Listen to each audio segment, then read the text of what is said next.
Happy Monday, our second to last Monday breakdown of the regular season. Don't worry, it doesn't stop after the regular season. Tyvis is going to be here, 365 days a year we're going to stick together? No? No. Oh. I don't think anybody can handle you for 365 days. That checks out. All right, we're talking about the biggest thing from the Buckeye game against UCLA, and I have to start with the injuries because it's the biggest storyline. I'm sorry. Let's hear. What's your concern? My concern is that Jeremiah Smith did not look healthy. Carnell Tate. Even with a half a leg, he's still one hand caught That's true. And I was still thinking about how NFL teams should probably tank for this guy. And I'm not even a fan of tanking, but for that guy, the way he make that look so effortlessly, I consider it. So you're not worried about the injuries at all? No, I'm not, because I think that when you get to the game, I've been there. I've seen guys have injuries, and you're like, there's no way this guy's playing this week. And somehow, some way, they call out there that number, that defense or that offense. That guy goes jogging out on the field, and he plays like nothing is wrong. I just think that game has so much meaning, especially for a lot of guys who this is their last time. Guys are leaving after this season, so this is their last chance. You want to be the team that ends the drought. It means a lot when they're on a 4-game winning streak. If you stop that and go and turn the tide back to the Ohio State winning, it's so much that comes with that. So I think as long as they got a heartbeat, there's no way they're not playing in that game. That's my personal opinion. Did I skip ahead a week? What about Rutgers? What about them? What about them? Okay, so I'm perfectly fine with neither of those guys playing. I don't want Donaldson in the game. If you just feel anything, if you're just a little bit off, I don't think you need to play in this game. Do you agree, or are you okay with that? Do you worry about so this is how I look at it. Okay. For Rutgers, this is what I would do, all right? So let's say Carnell Tate is saying, you know what? I feel 95%. Let's say Jeremiah Smith say, I feel 90%.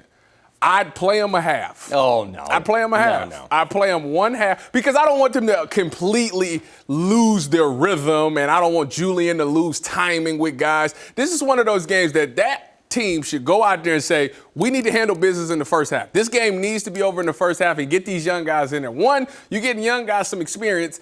You never know what's going to happen in this long run of this long season. So you need as many guys to get as much game reps as possible because they might be called upon. So you want to get those guys some meaningful game reps.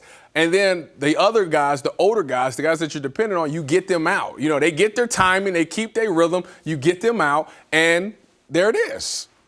It's a perfect game plan. I mean, it should be that. It's a that perfect difficult. game plan, he says, is the plan he drew up. I agree. I don't believe that timing is that critical. Are you insane? No.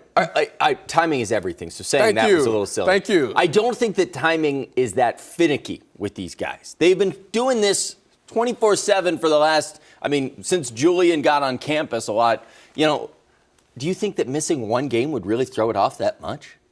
Well, for Carnell, it'd be 3. It'd be 3. It'd be a month. That's what I'm talking about. Okay. He's the one so, more okay, so. Jeremiah's the one that I don't want. Okay. He's got a huge radius. You just put it somewhere close and he'll make it work. Okay, so we're on the same page here. I don't think Jeremiah needs to play.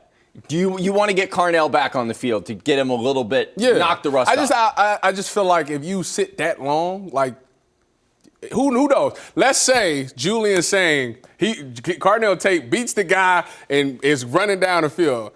Julian saying overthrows it or underthrow it. Well, 2 weeks ago, he hit him right in stride. But because he hasn't thrown to him in a couple of weeks, maybe the timing is off. It's things like that I don't want to come up. And it seems like it's very small. It's like, well, those guys are the best in the country. It's still like if he puts the ball just a hair outside, that's something that we're not accustomed to seeing. He's been making those throws. And I also don't want him to slow down and have to come back to the ball because we haven't seen that either. So I want the timing to stay good.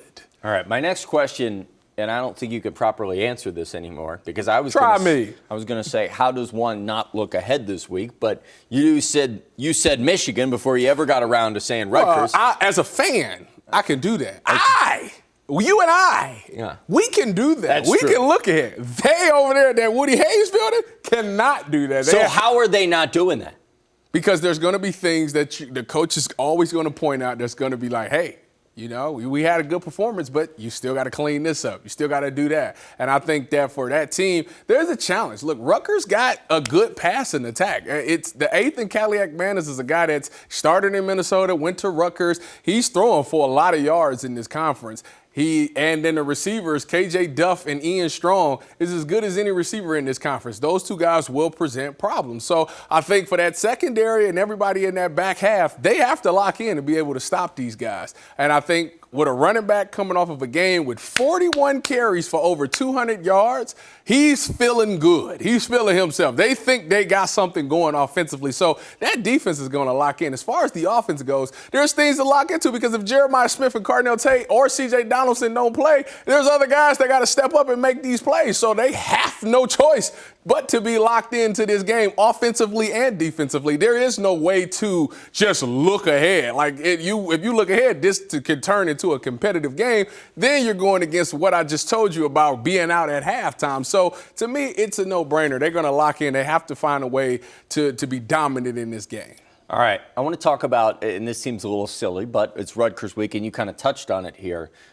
The second-team defense got in there, and they looked a step slower, obviously, than the first-team defense. Mm-hmm. We saw UCLA go down the field. Yeah. How critical can that be? Is that something that Matt Patricia can lean on with the first-team defense, too, and say, hey, this is what can happen if we let loose? And then how can they grow from that? Because, obviously, everybody inside the Woody is graded equally. They're all going to be frustrated that they gave up that touchdown. Yeah, I was upset about the touchdown. It's hard not to be. Really was, especially because it was like Devin Sanchez gave up like 2 back-to-back plays. Like the one thing I didn't like is I feel like, first of all, Devin Sanchez had a lot of pressure. There was a lot of guys that was comparing him to like the defensive version of Jeremiah Smith.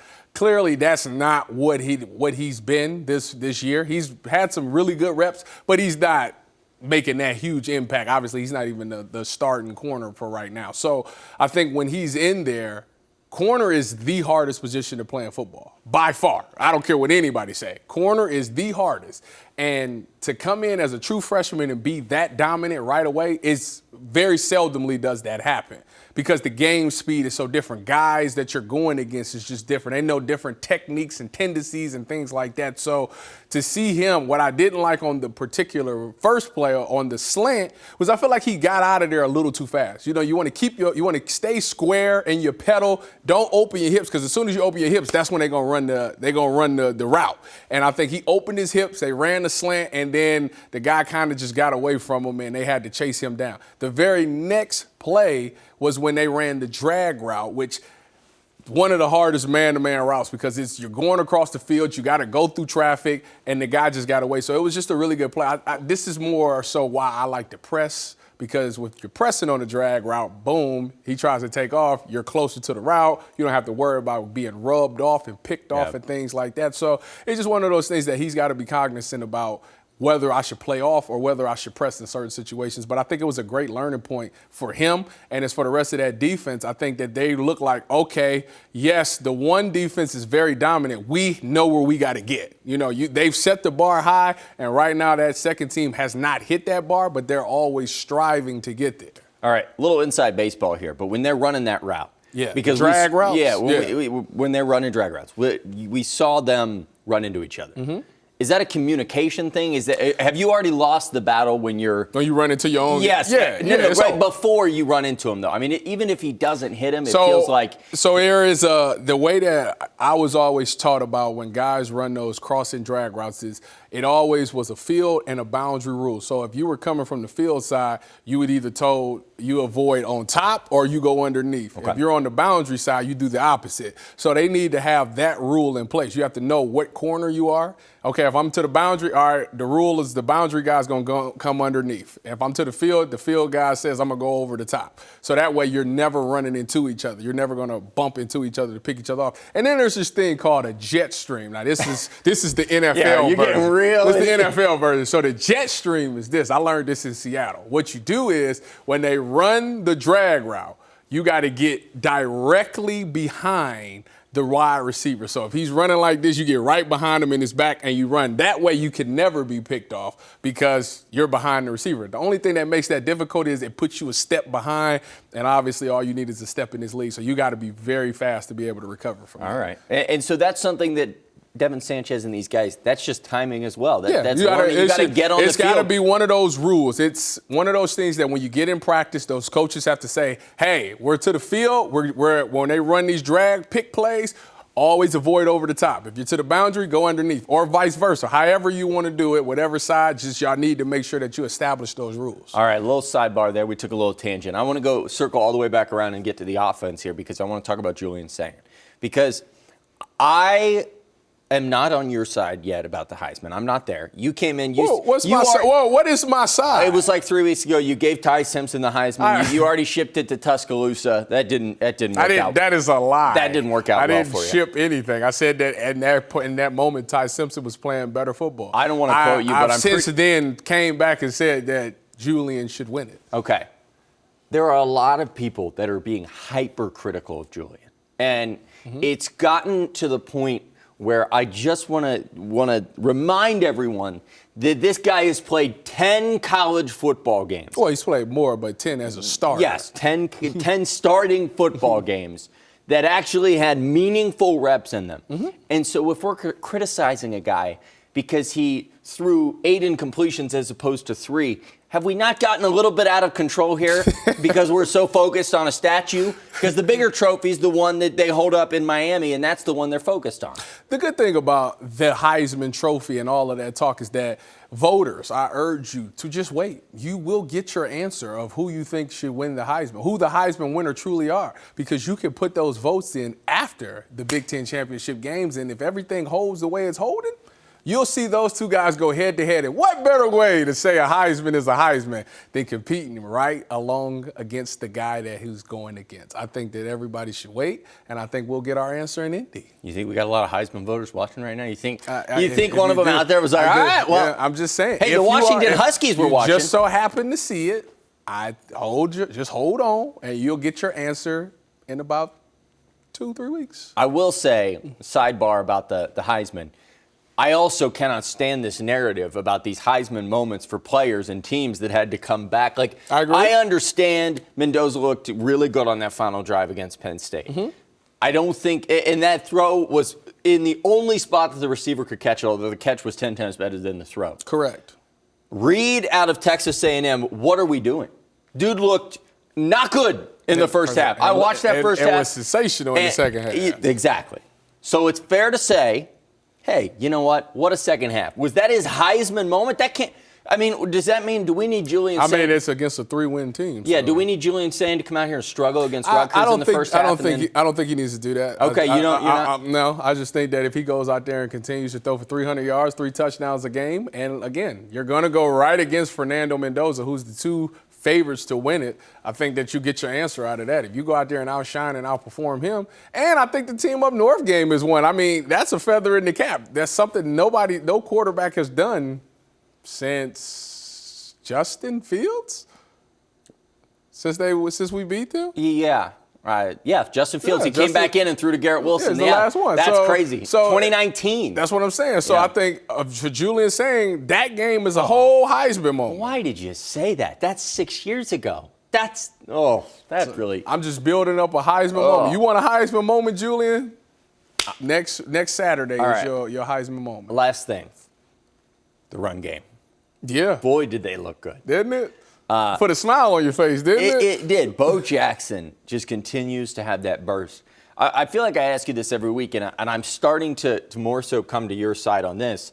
I don't think they need 1 or 2 running backs. Let them all go out there. That's what I told you. Yeah. Let them. It's so many. Everybody has their things that it's for a defense, like to have to remember, okay, this guy likes to do that. Okay, that guy likes to do that. So now your body is getting geared up to go up against this, and then now they bringing in another guy who's better at this. So to me, it's just too much. They do a really good job of wearing these defenses down. I mean, Bo Jackson is a home run hitter. You better bring your track shoes. And then Isaiah West also has home run hitting ability. And then you get James Peoples coming in there hurdling over people and stuff like that. It's too much. It's too much. Then C.J. Donaldson, you put him back in the fold. That's your short yardage guy. You got to be able to bite down in your mouthpieces, try to stop him. It's a lot. They do a really good job of all 4 of those guys working together, wears down the defense, and that's why you're starting to see the explosive plays happen, especially in the second half. All right, Tyvis, I can't believe it. Next time we're going to be talking about the game. Tyvis Powell saves the season. I can't believe it. One play, change your life. Yeah. Is that what changed your life? Is that the play? No. Nobody knew who you were before that play. They did not know who I Yeah. was before that play, but they did now. Everybody knew who Couldn't you even were. change my jersey after that now. Yeah, that's great. All right, he is Tyvis Powell. We'll see him back here next Monday breaking down the game, the Buckeyes versus Rutgers at noon at the Shoe. Senior day. A lot of great seniors on this team. It is. Sonny Styles, it's sad to see his last game. It in the will. Shoe. It's going to be kind of emotional to see that guy from what he was to where he is now. The sacrifice that he made. It was a lot. He's in Buckeyes, best Buckeyes. Yeah. Buckeye Nation's best. That whole best family Buckeyes. is pretty amazing. Yeah, they are. Yeah, they're good. They're good people. Shout out to Lorenzo Styles Jr. on the return. Something that hasn't happened. We in didn't even 10 talk about special in teams. 15 years. I think it's been 506 years, is what I said. That's what it feels like. The president was George Washington, I'm convinced. I didn't think it was ever going to happen again. What a performance by the special teams. Kudos to the special teams. We went from, I said this on a different video, we went from the run game and the special teams being concerns to the wide receivers being a concern and the run game and special teams looking great. All right, he is Tyvis Powell. We'll see you next Monday talking about the game.